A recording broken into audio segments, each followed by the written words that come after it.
Hey fellow gamers, Chatty Sisa here.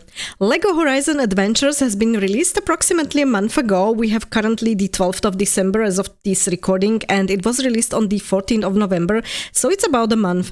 And surprisingly, the game's really not doing so great. Let me have a look at why that is, why we get some mixed reviews, and why we would expect something else from a game which is related to such a successful series as the Horizon series. If you like this vid, please don't forget to hit that like button below, and also feel free to use the comment section to share your thoughts on the game and on this vid. It would be really much appreciated. Thank you and have fun watching. LEGO Horizon Adventures has been announced last year during the Game Awards in December, and it was finally released now in November, on the 14th of November to be precise. And it's not really doing so great, as mentioned already in my intro. Let's have a look at why that is. When you look at the game's reviews, I have seen gaming journalists give it approximately 49.50. For example, PC Gamer is valuing the game, or the review is at 49. And if you go into the respective subreddit mega thread with all the reviews, you will see that it's positive with 52%. So the mixed reviews are kind of surprising, to be honest, for a combination of a LEGO game and Horizon. So I had a look at what most of the people are saying and why they perceive it so negatively, partially. What I have seen is, I think, a little misunderstanding in general. The people who were complaining about the game in general seem to misunderstand the target audience. For me, it's quite clear when I see a LEGO game, the adults are not necessarily the target audience. It's the kids and the teenagers, right? So it's the younger audience. It is supposed to make some games more available to them, maybe games that normally are just for mature or adult audiences, which might be too complex for them. So they create some kind of LEGO version. It's nothing new. It's been done already previously with some other IPs as well. So for me, it was understandable that the LEGO Horizon Adventures is a game for, let's say, younger audiences, and people who were writing the reviews, whether it was the gaming journalists or it was the people over on the mega thread in the subreddit, were complaining, for example, that the game is shallow, that it doesn't pull in the new audience to the already existing Horizon series, and that the companions, for example, talk too much during missions.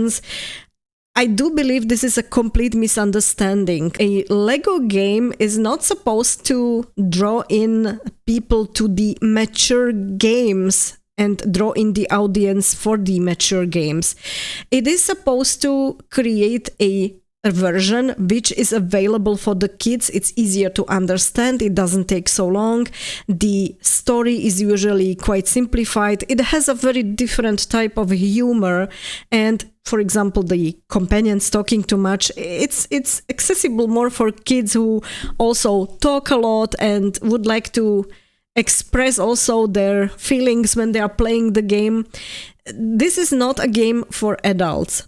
It is supposed to make it interesting for the kids who cannot play the adult versions. They are giving them something additional. So it's not something where I would say, yeah, it's supposed to draw in new audience to the already existing franchise. It's an addition. That's it. It's an addition for a very different audience. Now, what I do have to agree with regarding the criticism that I have seen was the prices. The price is definitely too steep. If you look at the screen and what I'm sharing right now, we can see that the game is costing 70 euros. I'm pretty sure it's the same in dollars as well. And the deluxe version is costing even $80. And that is a lot, especially if you consider that the length of the game is about 7 hours for the main story, for the completion of the main story. And if you want to go like full completionist and you want to do everything which is there, like some small side quests, you will take about 14-15 hours to complete the game. And for that, the price is really too steep, and I have to agree with that. 70 euros is something that the Horizon Zero Dawn or the Horizon Forbidden West games would be costing, but those are huge RPGs with open worlds where you can spend approximately 100 and plus hours, not 14, 15. So yeah, this is something where I think the price tag is not really feasible.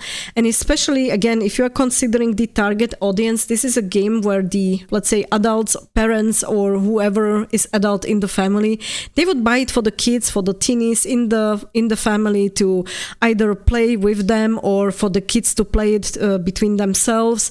And normally the people who have kids do not want to invest that much money into a game where you know that the kids will play it maybe once or twice. They are done with it in 14, 15 hours and that's it. You are not going to pay 70 euros for that.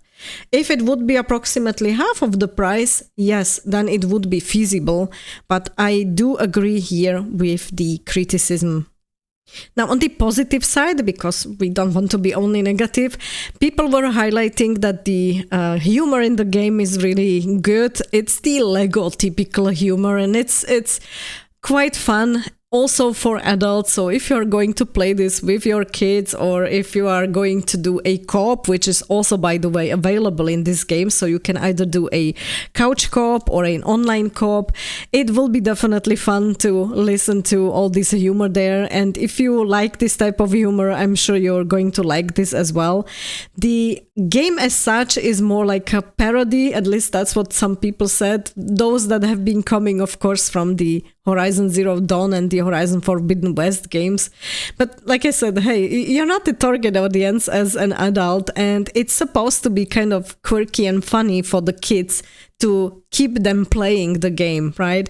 It's kind of a simplified Horizon Zero Dawn story, which is being told here. So you get to meet Erend, you get to meet Val, you have all the players and companions there also from the Horizon Zero Dawn game, which is quite funny. And of course, because this is supposed to have a different target audience, you will probably not see Erend talking about drinking so much, but I think he's asking a lot about donuts, so they did flip that.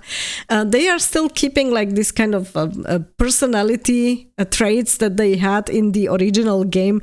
It's just a little bit changed to make it more kids friendly, and I think that's completely understandable and acceptable when you are considering that, yes, this is a Lego game. The story is pretty linear, which is to be expected for 14-15 hours of full completion. So you have to make it very streamlined if you want the kids to play it and to finish it.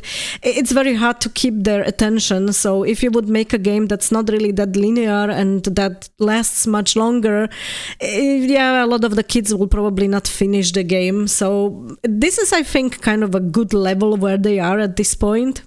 What came across also as very positive was that most people were saying in general the game is really good. They were just complaining about the stuff that I mentioned before, but it has really nice environments, and also the machines are like evolving, or every time when you're leveling up the machines, there are new machines being introduced. So this is something that I would see positive as well, although some people have mentioned that the design of the levels, so the level design, can be a little bit repetitive, but in general the environments are really done very nicely, and all the machines and all the people are very recognizable, even though this is Lego. As already previously mentioned, it is a co-op game, so that can be fun for two people, whether online or couch co-op. Like I said, you can play it with your kids. It's great because you can kind of spend some more time together. And what the people were also highlighting was that the animations are very smooth and that they really enjoyed the way how the game flows. So overall, as you can see, there are positives, there are negatives. I can understand where the people are coming from when they are rating it about 50-50. I do agree with the negatives that were highlighted, although not all of them. And I like the positives that have been mentioned as well. But I do think that a lot of the negative perception is simply coming from misunderstanding who the target audience is for this game. And if adults are going to complain about, too simplistic gameplay, gameplay, story, or humor, well, they are not the target audience. So I think that's where some of the negative reviews are coming in. I would definitely suggest for you to check out some of the gameplay vids which are available, and also read the reviews for yourself in order to judge. But I would suggest that if you would like to play the game and if you would like to buy it, maybe wait for a sale, because as I said, for the amount of time that you can spend with the game, that price tag is really quite steep. So that's it regarding the quick update on the LEGO Horizon Adventures game. I hope you did like it. In case you like to see more updates regarding Horizon, I have a couple of more vids on my channel which you can check out. And while you're there and while you're doing it, please don't forget to hit that subscribe button below as well. It would be really much appreciated. Thank you very much for watching. Stay tuned and game on!